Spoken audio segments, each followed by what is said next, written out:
A Magyar Kupa döntőjének teljes felvételét ma este 20 óra 30 perctől megtekinthetik itt a Kecskemét Televízióban. A győzelem híre megmozgatta a városunk sportszerető lakosságát, és spontán módon este 10 órára megtelt a főtér a szurkolókkal, akik izgatottan várták a Paksról hazatérő győztes csapatot.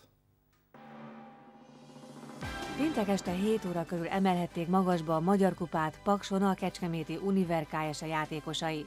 A csapat parádés játékot nyújtva a fináléban 82-79-re legyőzte a házigazda atomerőmű ESE együttesét. Pénteken este 10 óra után viszont már több száz fős tömeg várta Kecskeméten a városközpontban a Paksról hazatérő Magyar Kupa győztes együttest, az Univer Kft. Férfi kosárlabda csapatát. Beszlényi Róbert együttese sporttörténelmet írt városunkban, így nem csoda, hogy a döntő mérkőzés lefújását követően az utcákra, terekre tódultak az örömmámorban úszó szurkolók, sportolók, sportvezetők. Az első szó a gratulációért mindenek előtt. Történelmet írt az Univer Kft. Férfi kosárlabda csapata. Pontosan hány év munkája van ebben?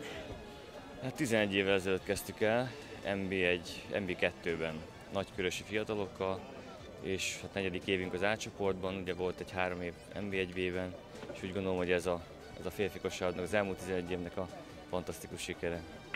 Most érkezett a mérkőzésről. Hogyan élte meg?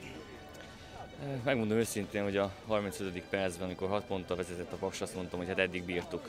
Erre volt elég a cseresor, ennyi volt a csapatban, de mindent megtett és jól küzdött.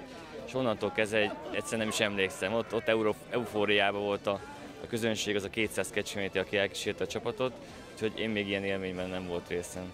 Ilyenkor kiknek mondanak köszönetet?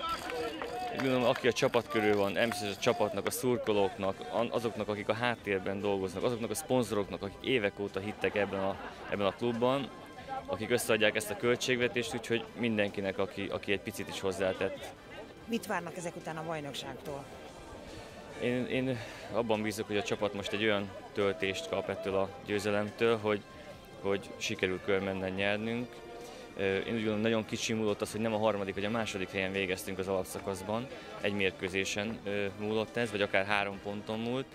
Én úgy gondolom, hogy meg lesz, és 4 közé fogunk jutni.